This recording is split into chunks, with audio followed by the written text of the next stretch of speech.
Hello, everyone. This is Mark Lynn with Healthcare Business Specialist in Chattanooga, Tennessee. Welcome to on RHC cost reporting. Just want to introduce you first off to our team. Again, my name is Dave from Chattanooga, Tennessee. My partner is Gilbert and helps with cost reporting, 855As. Pretty much everything. So Dani's the brains of this operation. Paige Chambers is with us as well. She does our emergency preparedness. She's our topic expert for that and reports and helps with startups as well. Trent Jackson, who is an intern here with us and has been reports. He will be doing your evidence binders. He will be doing helping you prepare for RHC inspections, and that is our full-time at HBS. Some of the services that we provide are, of course, cost reporting. You're required to do every 2 years. So if you have a big condition level, make sure that you are doing. If you're not an RHC yet and want to become one, we do a lot of startup versions of physician into RHC. Not been keeping. We'll get you together with Paige, and she can do your emergency, help you with your emergency preparedness. Do that's with those, so you don't get that's another condition level deficiency that you could possibly have. And if you're in Tennessee and you need some TennCare quarterly reporting, Dani of those for our RHC clients. So those are the services that we provide.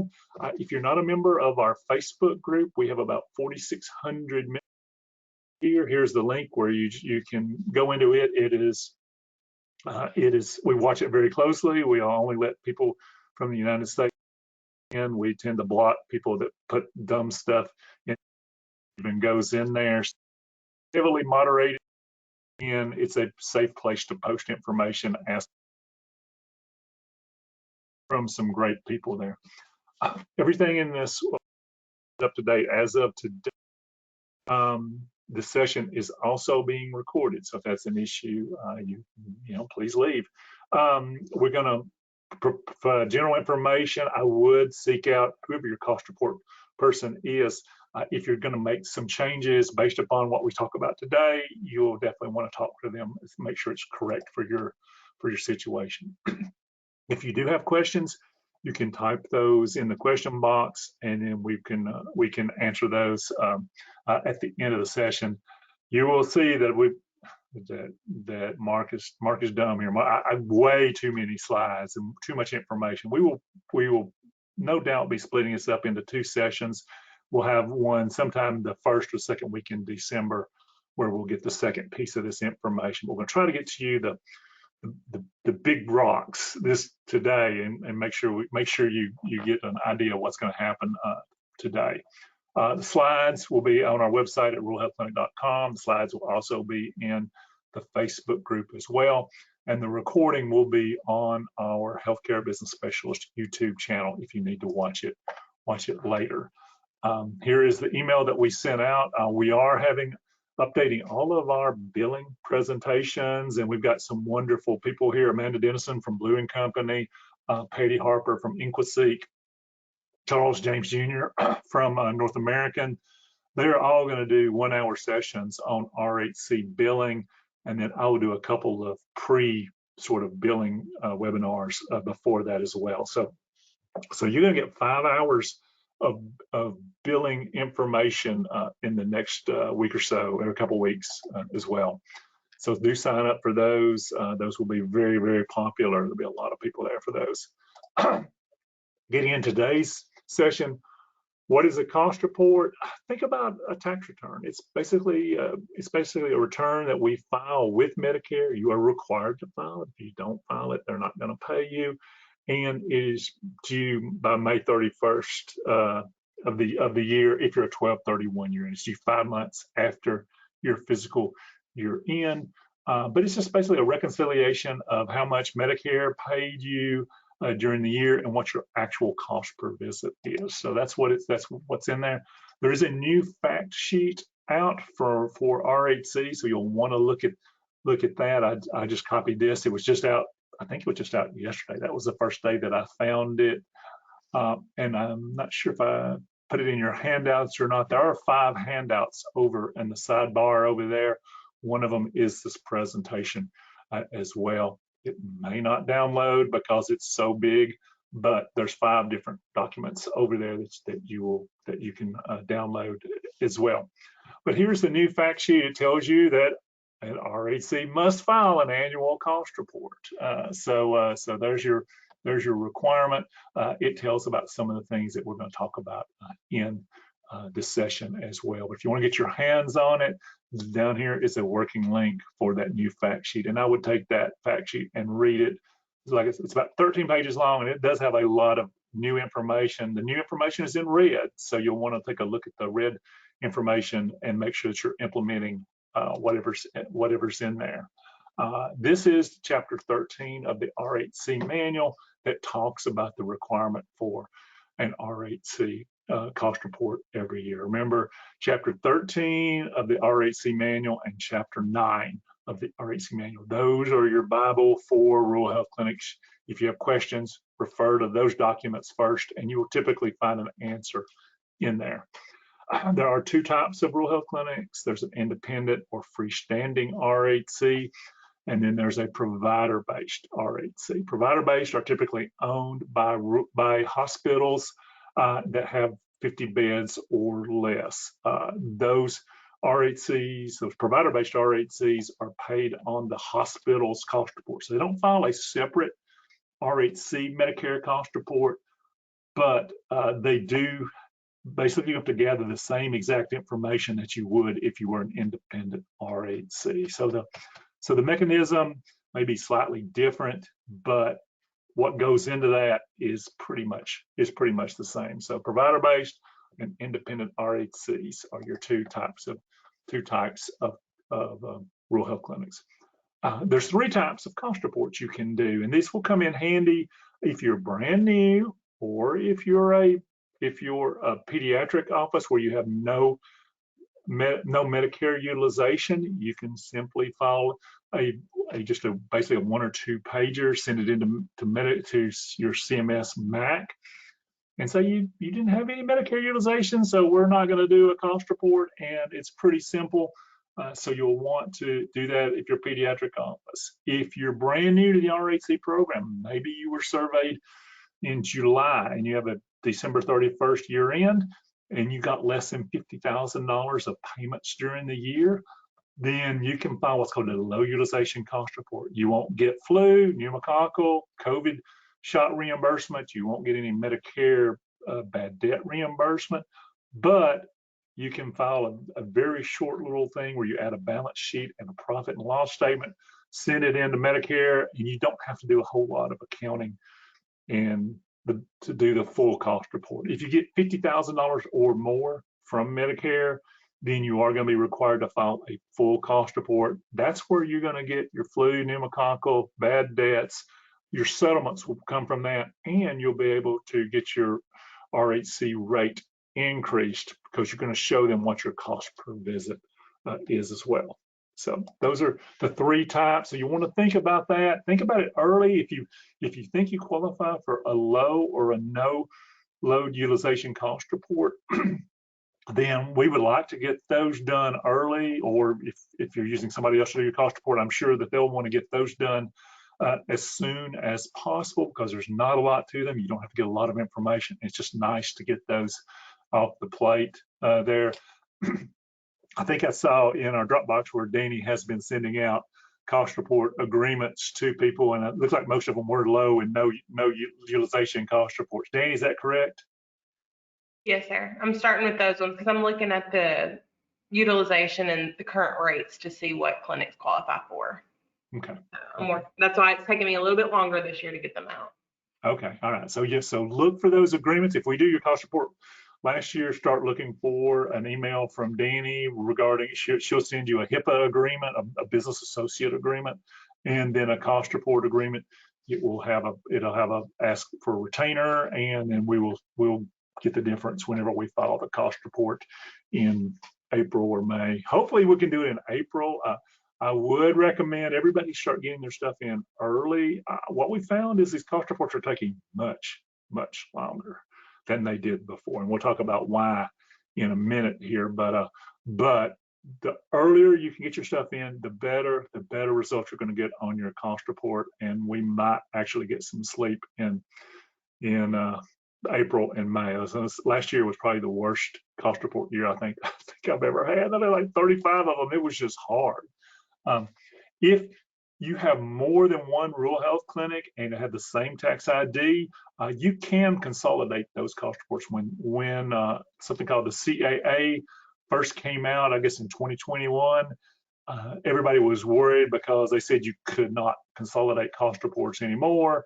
They backed off of that, and now you can. The only time you can't consolidate a cost report is if you have a grandfathered rural health clinic. There's some, if you're provider-based and you have a grandfathered RHC with the rate, then there's some specifics there where you cannot consolidate with a new RHC. So that's that. But for most other types of rural health clinics, you will be able to consolidate those, and that is a really good idea, because if you don't consolidate those, you're going to have to keep up with separate locations as far as accounting goes. You have to separate those cost reports out separately, versus if you do a consolidated cost report, you can just put all your costs in one cost report, and there's no sort of allocations between clinics that way. Why? If you do not submit this cost report when it's due by May 31st, Medicare is going to cut your payments off very quickly. They are amazingly quick at cutting your payments off. They're amazingly slow at turning them back on. So don't wait to the last minute. And used to, you could get your cost report information into me relatively late. I was very lax in enforcing you guys, making you get your information in early. Now, if your cost report is due May 31st and you get it in here by May 29th or May the 30th, it's not going to get done on time. And I'm sure that's the same way it is with anybody preparing cost reports. So you can't wait to the last minute anymore if you want your cost report to be filed timely. It's just not going to happen. What does settle on the Medicare cost report is the differences between your interim and final rate, which can be dramatic. These numbers are much higher than they ever have been before, because the national statutory limits on the amount of reimbursement that you can get is increasing by $13 a year up into the year 2028. So right now the cap is 126 in 2023. It's going to be 139 next year, 152 the year after, and then 152, 165 the year after. So it's going to continue going up dramatically up until 2028. So these rates can be huge. Your Medicare bad debts, if you got patients that you try to collect for at least 120 days from date of first bill, and it's a Medicare copay, a Medicare deductible, and you've tried to make those collection efforts, you can document those, and you cease your collection efforts by the end of this year, you will be able to put that on your 1231 cost report, and Medicare will pay you 65% of that. That's additional money besides your normal settlements there. So that's add-on money. That's something that you really want to take a look at trying to do that. If you're brand new to the RHC program, maybe you got surveyed in June of this year, July, sometime during 2023, you're not going to have any Medicare bad debts, because you don't have enough time to try to number one, to not get paid, and number two is to go through 120 days of collection efforts. It's just not going to, you're just not going to have time to do that. For your flu and your pneumococcal shots and COVID vaccines, all of those are paid on a roster, and you'll get paid on the cost report. So you don't bill those to Medicare Part B, and you don't get paid a fee for service for them. They actually show up on your cost report, and you get additional money for those. Also, if you're doing MABs, this will, for 2023, this will be the last year you can put those on the cost report. Starting in 2024, then those are going to be covered under Medicare Part B. I'm not sure if you'll, I guess you would bill that fee for, I'm not sure how you would bill that. We'll have to figure out how to bill MABs next year, if it's something that's just a part of your all-inclusive rate where you don't really get paid for it, or if there's actually a way to bill it to Medicare Part B. But I haven't seen guidance yet on how to do that. And then there's a little section there where you get some copays on preventive services. If you're doing graduate medical education, there is a pass-through of costs there, so keep up with your cost, and that will be an important piece of getting paid. If you want to do graduate medical education for a PA program in Harding, Arkansas, let me know. My daughter's in one, and she needs places to go to get her rotations done. So the more people are doing graduate medical education, the better in these RHCs. When is it due? Again, 5 months after your fiscal year end is when the cost reports are due. Extensions, we used to have extensions during COVID, during the public health emergency. That's not going to happen anymore. So at least my cat is going crazy. So here are the deadlines here. We have to get this cost report filed into Medicare within 5 months. Medicare has about 30 days to accept it. And then the MAC has to pay you a tentative settlement within 60 days of acceptance. So you can look for getting paid about 90 days after you file the cost report. You should be looking for a tentative settlement. So if you don't get your tentative settlement within 90 days, then let us know and we'll try to see if we can track it down as well. Here's some of the key deadlines that we really need to emphasize here is if you want to claim bad debts, you have to write them off during this fiscal year. So if you're 12/31 year end, write off your accounts by the end of this year. Make sure that you've done all the collection efforts. If you're a corporation or you're an S Corp, you do have to have your compensation is based upon a W-2s, and you can accrue a bonus to your providers if you don't have enough. If you don't have these are owners, so you can accrue a bonus to them, but it has to be paid within 75 days of year end. So you can accrue the bonus on the cost report. Remember, cost reports have to be done on accrual basis accounting. So keep that in mind here. My cat is taking a bite out of me. I don't think she likes this presentation. Also, for non-owners, you have to liquidate that within 1 year of the cost per year. And think about retirement plans. Maybe you set up a retirement plan in December of 2023. You can fund it whenever you file your tax return. So maybe your tax return is due April the 15th. You can wait till then and fund it, and it would go on this cost report as an accrual. You'll want to sign up. This is something you want to do now, is sign up for IDM. If you've not already, do that. If you already signed up, make sure you keep your passwords up to date, because if you lose them, then you have to go through this whole rigmarole to get them set back up. And Dani will talk about this just in a minute when we get to those slides.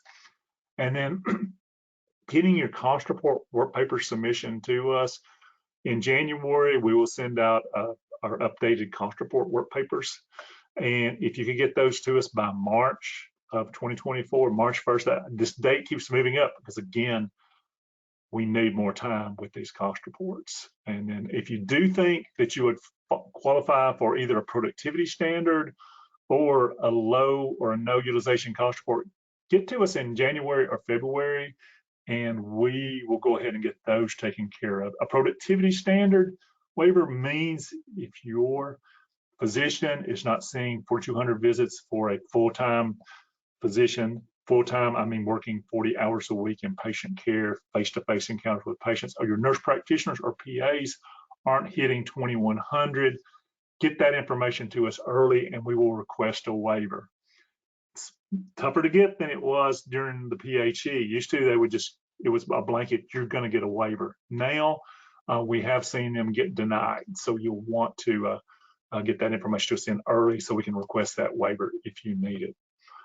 This is something that just came out on October the 10th, 2023, is a new exhibit for, it's a template for your Medicare bad debts that Medicare will want you guys to use. So I would, if you're planning on claiming Medicare bad debts, I would download this exhibit and this Excel spreadsheet, Excel spreadsheet, and use that for your Medicare bad debts. Remember, write them off at the end of the year. Trent, do you have anything you want to talk about on bad debts? I know what we're going to do is we'll have Trent talk about 20 or 30 minutes on bad debts sometime, maybe the first or second week of December when we do another webinar. So Trent, do you have anything real quick before we move on? The biggest thing here is just, making sure that obviously the best thing to do is to use this template that you've got on the screen right now. At the very least, make sure that whatever you are using has the same columns. You're getting the same information down. Make sure it's in an Excel spreadsheet. That's obviously a big deal. And the one thing that we've been harping on and talking about, anything that you're planning to claim on the upcoming cost report has to be, you have to cease collection efforts and write it off your books by December 31st. That means if it's not an indigent patient or Medicaid patient, that means you have to have already gone through reasonable collection efforts, gone through the 120 days, or you have to know, you have to be able to verify that it's good to go on the log by the end of this year. If you're writing it off first of next year, it can't go on this report. It'll have to go on the next report. So just make sure you're aware of that with everything you're trying to claim. Yeah, that makes sense. It's because, a lot of people will try to write off their Medicare bad debts in May of next year when they're getting rid of the cost report, and they'll say, well, why didn't you put that $20,000 of bad debts on the cost report, Mark? It's like, well, you didn't write them off until May the 10th. So May 10th of that year. So we can put them on the next year's cost report, but not the one that we're working on now. So, and then Trent, we have to figure out what the difference between column 10 and column 11 is. I think they have a little descriptor in there of all the different columns. And I just noticed that these columns look almost exactly the same. So one's deductible, one's co-insurance. What's that? One is deductible, one is co-insurance. They just put a whole mouthful of words on there, but you can see it. Column 10 is deductible, column 11 is co-insurance. Okay. Gotcha. Medicare. Okay, so once the ending word is deductible and the ending word is copay over there. Okay, gotcha. Okay, that's confusing. Okay.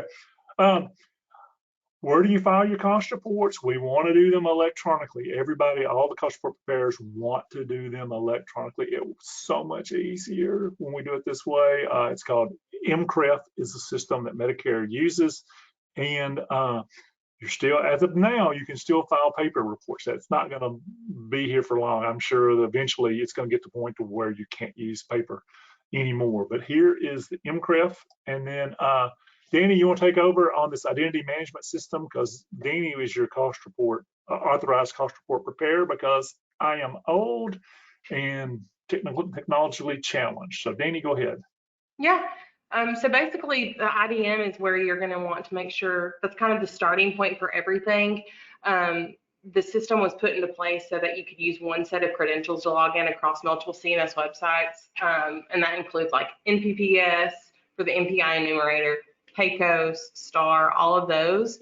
So the first thing that you're going to want to do is make sure that you have an account set up. There is a user guide that CMS published. However, it's like 79 pages long. So I've actually condensed it down into, we did a presentation earlier this year. It's like 13 slides that walks you through how to set up your account if you don't have one already. I can have Mark blast that out to everybody who is, when he sends out the slides at the end. And if you have any questions, feel free to let me know. But basically, once you have that account set up, you're able to then register for different applications, and the one that you're going to want access to is the PSNR STAR application, because that's where you're going to be able to pull your statistical and reimbursement data for the cost report that accumulates basically your charges, things that were billed out to Medicare, and that goes on the cost report. So you either need to have access or make sure that your cost report preparer does. Once your account's set up, I would encourage you to reach out, whether it be me or if you use Charles James, Julie Quinn, any of those cost report preparers, or David James, reach out to them and have them request to be listed as a PSNR user and an MCREF authorized cost report preparer. So they have to initiate the request, and then whoever is a user within your entity will get that request sent to them. You'll have to go in and approve those roles. That will make everything so much easier, being able to file electronically, because not only can we file electronically, but if you get any interim lump sum payments throughout the year when they do those interim rate reviews, we can actually go into MCREF and all of that information is there. So Mark, I found that out. We can actually pull those letters and get those lump sums that were paid to you or that you had to pay in and include those on the cost report so that it's as accurate as we possibly can. Because I know a lot of times with those letters, clinics will get them, you'll misplace them, you won't really know that we need them as cost report preparers. And so what we calculate on the cost report as being owed to you may be completely different because we didn't take into account those letters. So with that being said, get your cost report preparer set up as the authorized cost report preparer within MCREF so that they can get those letters as well. And it's also a great tool for us to go in and we can check the status of a cost report to see if it's been settled out or if it's in review. So that was a lot of information. I'm just trying to touch on the main points. Okay, all right, there you go. There's Dani's email if you need to get a hold of her, and the phone number there as well. So and again, you got access to these slides, so you can get that information from her. Again, the advantages are it's much simpler, much faster. When we get this, when we file the cost report, we get back a notice saying that it's been filed and we're all good to go. You know immediately that you've got it. Also, they're settled much quicker. What is that word I'm coming up? They're much quicker than they were before. Dani, how long does it take them to settle these cost reports typically when you use MCREF? I mean, it's pretty quick, isn't it? It really varies on their workload, but I've seen them settled as fast as, a month or two, where in the past it's been 8 months. When we were doing them all paper, it does make it a lot quicker. And then if there is, I know we've had a couple that had issues, and if we file them electronically, they'll reach out to us and say, hey, can you correct this? Whereas they won't. If it's paper, a lot of times they tend to reject it altogether, where if it's electronically, sometimes they'll give you a grace period, say, hey, can you fix this within the next 7 days? Okay, wonderful. Okay, good deal. Good deal. Thank you, Dani. Let me see here. Again, here's what the difference about it is. You're going to have to designate an authorized cost report preparer, just like Dani said.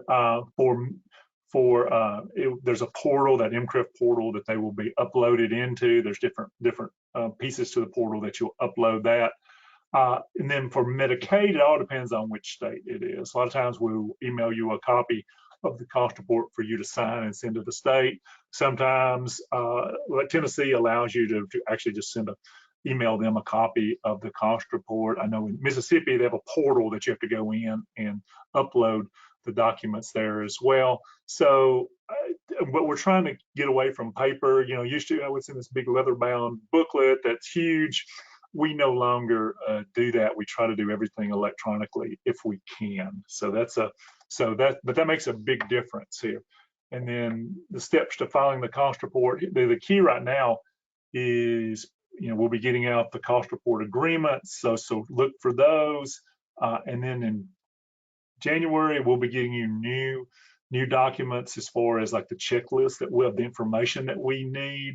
We'll also, we have a electronic work papers now. It's an Excel spreadsheet that Trent has put together. It's got different sheets in it where you can put the information in electronically and then submit that to us as well. So that will be a very, very convenient for you as well. Here are the rules that we use for Medicare for cost reports. Here's the CFR on this. The key here is that you need good financial records. In the past, you've probably not had the greatest financial records in the world. As a rural health clinic, you're really going to have to up your accounting game.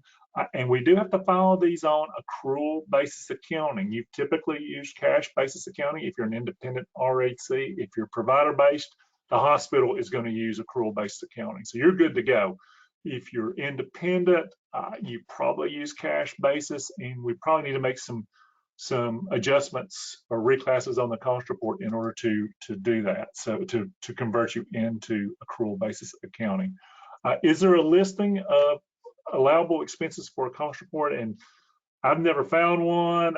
Typically, there are thousands of pages of rules to go through, and to get one listing of everything that could possibly be an allowable expense is pretty much impossible. But we use the HIM 15 manual. It just has a listing of all the different chapters here. There's probably 2,000 pages of information related to what's allowable and not allowable. And so there's really not one place for that. Here's really the big change that happened in 2021 that's been great for independent RHCs is the raising of the caps gives us a competitive reimbursement rate from Medicare. We were woefully underpaid for all those years versus provider-based. There was an unlimited cap up until December 31st, 2020, unless you're grandfathered. If you're grandfathered, you get a cap based upon what your cost per visit was back then, and you're subject to that cap. So all rural health clinics are subject to a cap. If you're provider-based and you became a rural health clinic after 2020, you are subject to these national statutory payment limits unless you're grandfathered. And if you're grandfathered, then that could be your rate could be, it was whatever your last cost report, your last settled cost report was before 2020, 2023, 2022. So keep that in mind. Let me see here. What is the impact of CAA? I have to say it's huge impact on reimbursement. It's like going from playing checkers to playing Harry Potter wizard chess, because it is so complicated now. And the stakes are so much higher. We're going to the high stakes tables now with our settlements, and it's not unusual to see, $50,000, $100,000 settlements to an independent RHC up to the good. Unfortunately, it's not unusual to see a $50,000, $100,000 settlement to the bad, where we have to pay back Medicare that money because the numbers, the caps increase dramatically. So independent RHCs now can recoup their actual costs. That's the great thing about it.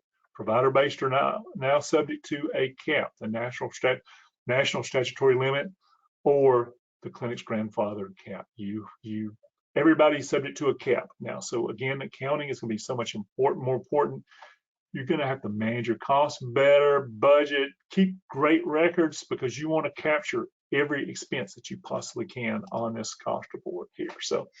So being more strategic in the future, independent RHCs you're definitely gonna have a more difficult time keeping your rate above the caps. When these caps go to $190 a visit, you're not gonna be able, most independent RHCs are not gonna be able to spend $190 a visit for Medicare cost reports, because the way the cost report works is you take your total expenses divided by your total visits, and that gives you your cost per visit. Well, if your commercial insurance companies are not paying you $190 a visit, which they won't, there's really no way to spend $190 a visit.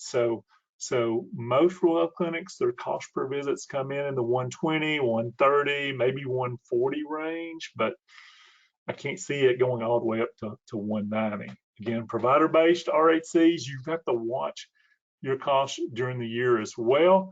If your costs go way above your cap, you're not going to get that. You're not going to get that reimbursement. A lot of people think, oh, my cost was $300 a visit, we're going to get that, but their cap was $250. They did not get that. They did not get that additional $50 that they thought they were getting.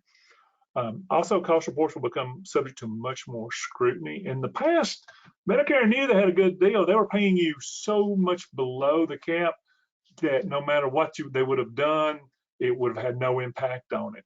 Going forward, that's not necessarily the case. Keeping good records is going to be more and more important for you guys. So let's go ahead and keep going through here. Again, here's some of the things that we've been seeing.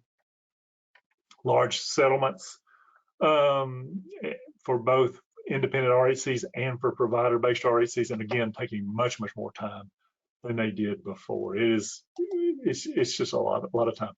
What we've done is put together like a plan for you guys and a to-do list, because you really have to stay on top of this during the year. So I put 2024 dates in here and just sort of did my planning around 2024, because this year's pretty much gone, but we're going to start next year on the right foot. And by implementing these plans and these to-do lists, we will be able to capture better information for the cost report. If you want to find this information, you can go to our website at ruralhealthclinic.com /RHC cost reporting. Here is what the plan looks like. It basically says, here's what we're going to do. We're going to get our cost report filed accurately, timely, blah, blah, blah. Medicaid, same thing. And we're going to file our credit balance reports on a quarterly basis. Nothing to do with cost reporting, but just a reminder that you have to do this credit, Form 838 credit balance report every quarter in order to keep your Medicare money going. Get you an accrual basis accounting system which captures your salaries, keeps tracks of your expenses, especially expenses that are not a part of the all-inclusive rate. There are things like telehealth, not a part of the all-inclusive rate with the exception of mental health, your lab services, including the 6 required lab tests. Those are billed to Medicare Part B. You need to keep up with those costs in your general ledger. Hospital services, not a part of your all-inclusive rate. Non-RHC services such as spa or Botox or all that sort of stuff. You'll want to keep up with good accounting records, so when we do the cost report, we can put it in the right spot on the cost report. And then technical components of radiology, including EKGs, have a good accounting system for that, so we can exclude that cost from the cost report. And then here's the rest of the plan for you guys here. So here's the IDM. Here's the list of RHC consultants from the National Association of Rural Clinics for people doing cost reports. If we don't do your cost report for you, get somebody that's on this list, because that will be people that go to the NARHC meetings and they've been vetted by the NARHC as people that really know cost reports and know rural health clinics. And then there's the last page of that as well. Here's our to-do list. And so let's take a quick look to see, and let's look at, and just change your mind to October 2023. Number one is we had a credit balance report due October 31st. If you didn't do that, you're probably getting a letter by now saying, we cut your payments off because you didn't file your credit balance report. Now is the time to get your IDM set up. Make sure that your passwords are up to date. Your Medicare bad debts, start reviewing your accounts receivable now, and so that we can so that you can write those off by the end of the year, put those in the Excel spreadsheets that we talked about. And then for December, which will be there before you know it, prepare a second interim cost report. You probably haven't filed the first one or computed the first one. What we've been doing during the year with our clients, especially if you're in a base year, is doing interim cost reports where we take a look at what your cost, how much your costs are, how much your visits are, and where you're coming in as compared to the CAMP or compared to the Medicaid interim rate, and see how you're doing.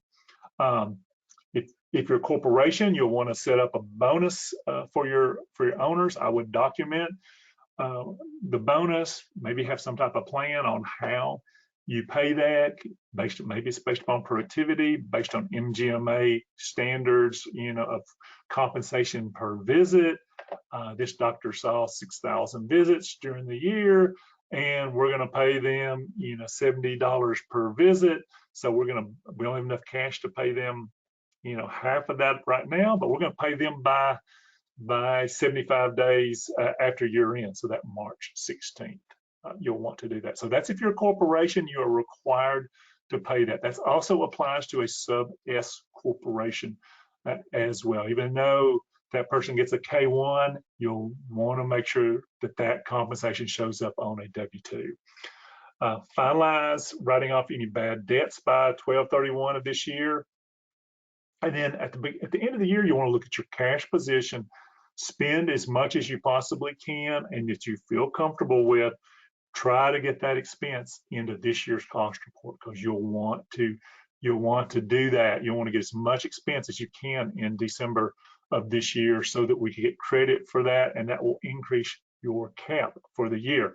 In January, remember, we're on accrual basis accounting, so you'll want to look at any checks, and if it was for an invoice that was for 2023, you'll want to take a look at that and accrue that and let us know about it, and we'll put that in the 2023 cost report as well, because that will increase our cost per visit. Now, next year we'll have to reverse that accrual out, but for this year, we're going to increase our cost per visit.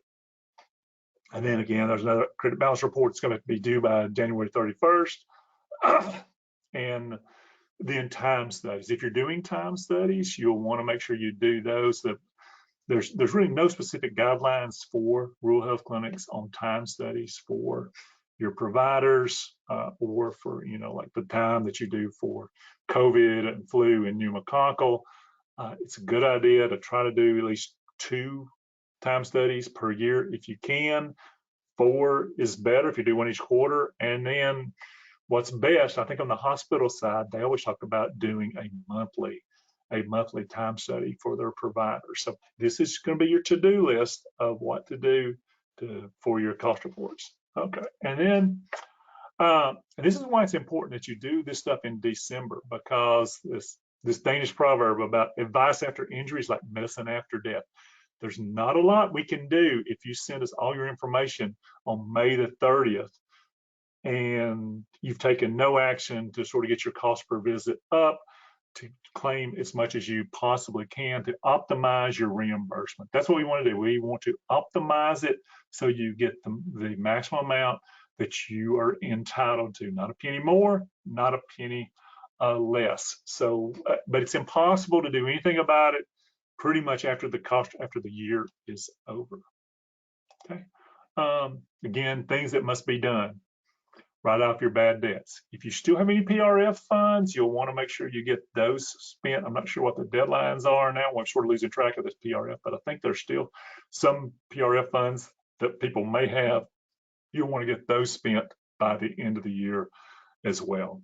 And then funding, if you have a 401k, you'll want to fund that by December 31st. Other retirement plans, talk to your CPA. This is a great time to talk to your CPA about related party transactions as well. And we'll get to that just in a minute, because that's going to be extremely important that we get that correct. Accruals of expenses. Here we go. These are some of the examples of accrual, and here are the regulations. Here's the law on accrual of expenses for cost reporting. I think I mentioned most of these already to you. Allowable owner compensation. This is important for you to understand. It's one of the most complex pieces of the cost report, but it's going to help you as you plan for, how you're going to spend your money at the end of the year, because there's some major differences in the way Medicare considers the owners of rural health clinics. So first off, we have a sole proprietor, we have an LLC, limited liability corporation, or that's not what's the C. What is the C, Dani, on the LLC? It's not corporation. Company, maybe company. So LLC, so you have a limited liability company, single member, LLC for multi-member, you get a K1 for those. If those 2 types of entities, or I guess 3 types of entities, those qualify what's called value of services. And what that means is if we have a doctor who's doing the 6,000 visits and the MGMA standard says he should get 70, 80, let's say $80 a visit according to MGMA, we multiply that out, that means he's worth 480 grand, but he or she only got 300 grand during the year in actual cash draws, whatever compensation. But because that person's value of services was actually 480,000, we can put the difference between what they actually received and what their values was, and put that on the cost report. We don't have to pay that to the doctor. We don't have to pay taxes on it. We just make an adjustment on the cost report. It's called value of services. It has to be a sole proprietor or an LLC single member or multi-member to do that. And what's good about that is you don't have to use cash to actually bonus out your physician owner or your nurse practitioner owner or PA owner at the end of the year. You can save that cash to pay other people and use your value of services. Now, your owner probably doesn't feel great about that, but that is a really good way to increase your cost per visit and get the full amount that you possibly can from Medicare, optimizing your reimbursement. If you're a corporation or an S corporation, you're gonna need to use actual compensation. You can't use value of services. You can accrue a bonus that can be liquidated within 75 days of your end. So that's the only way you can add compensation there. If you basically, for corporations and S corporations, they're going to look at what your W-2 says. And if you're an S corporation, a lot of times you think, well, you get a K-1, you think, oh, well, we're eligible for value of services. From looking at it, you are not. We talked to attorney about it, and basically she's telling us, no, you can't use value of services for an S corporation. So what you'll want to do with them is, if you're an S corporation, you'll want to pay as much salary as you possibly can. Don't rely on that K-1 income to be your basis for your compensation for the cost report, because it's not supposed to be that way. So also, if you're in the first year being a rural health clinic and you're in your Medicaid cost report, Medicaid may not like this value of services. So you may have some arguments with them regarding value of services. So talk to your cost report preparer who knows your particular state about what to do about value of services with Medicaid, because that's always a tricky thing. Okay, and then here's just a summary. Sole proprietor, you can get value of services. LLC single member, multi-member, you can get value of services. Doesn't have to be paid. No need to do a 75-day accrual for them. For corporation and S corporation, must be paid, and you could do a 75-day accrual for those. Here are the regulations there. The section, I think it's 907, 2017. These rules have been around since, I think, 2017 was when the rules came out.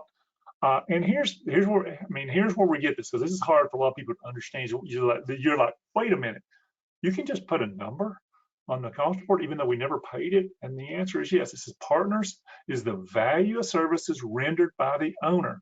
Such an amount may or may not be represented in actual payments made to the owner. There's no direct relationship between compensation allowance of the owner and the amount of operating profit or loss of the facility. This is the language that allows us to do the value of services for you guys. And then here is a reasonable compensation for physicians. There's no nurse practitioners or PAs, and you will notice that this is from 2014.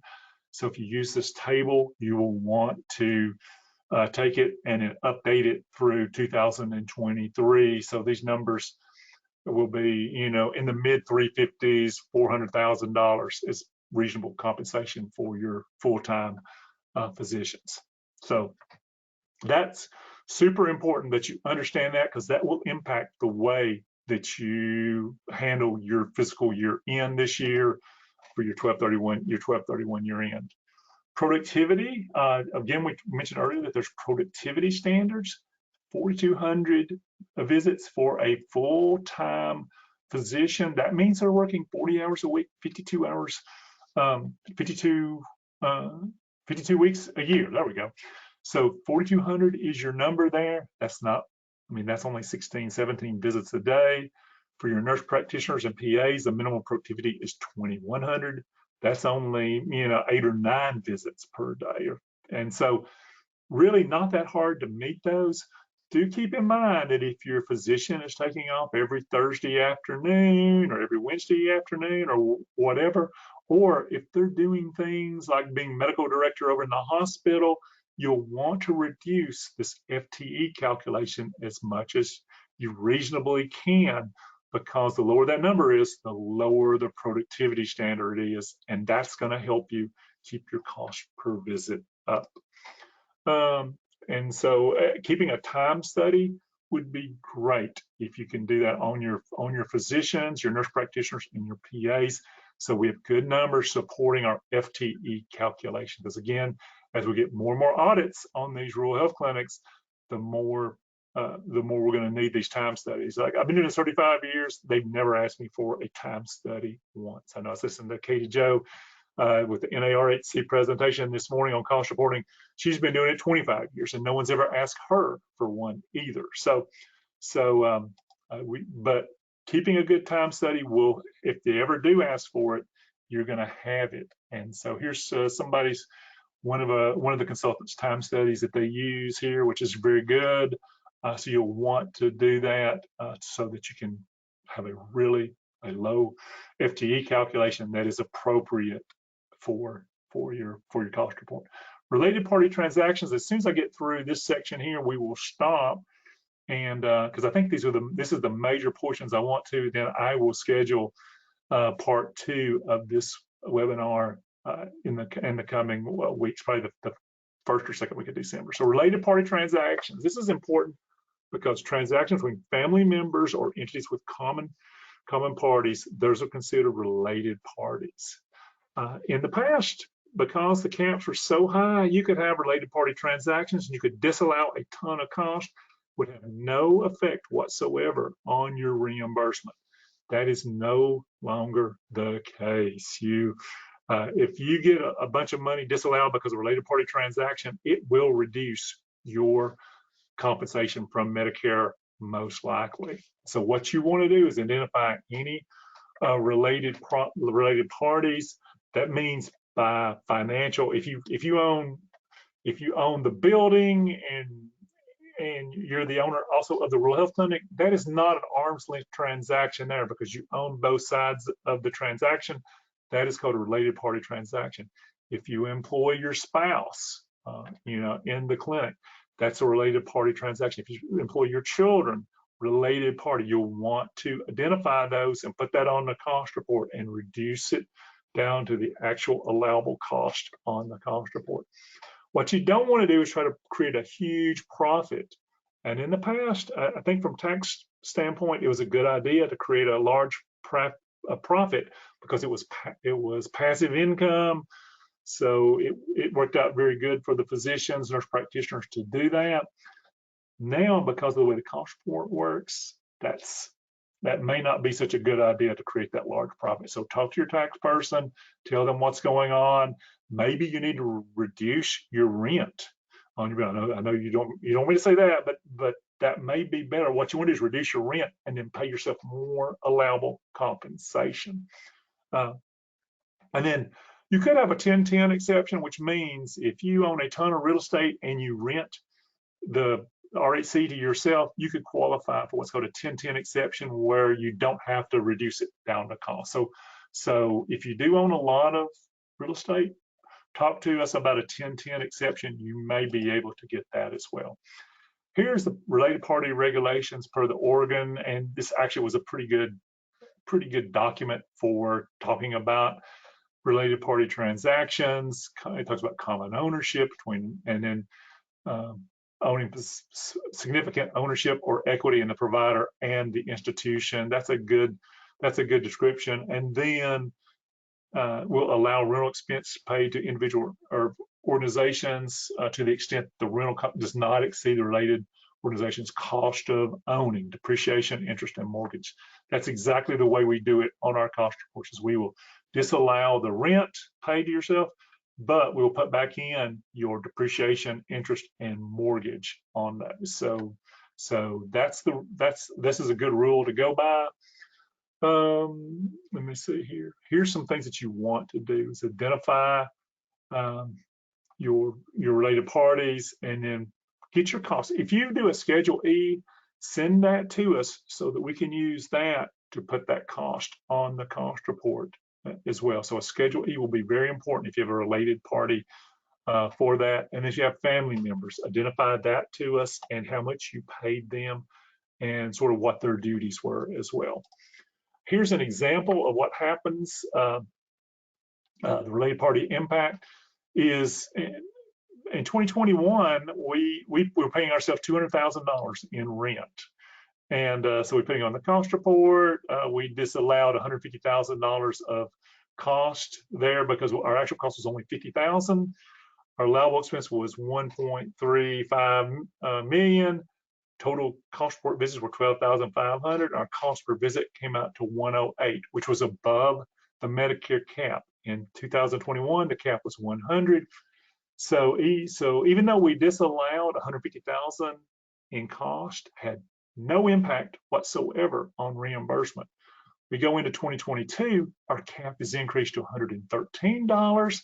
We pay ourselves the same 200,000. We end up disallowing 150 grand in cost. That actually cost us $15,000 in additional Medicare reimbursement because of that disallowed expense. What we want to do is, here's the revised rent, is we lowered our rent to $50,000. We didn't disallow any expense, and we paid ourselves $150,000 more in compensation that was allowable, and we recouped our full, $150,000 in cost, and then the additional $15,000 in cash from Medicare. So here is the 1010 exception. Again, basically what it says is, if you have a substantial business, that has a bunch of real estate, or maybe you're a medical supplier and you provide medical supplies, you also own a rural health clinic.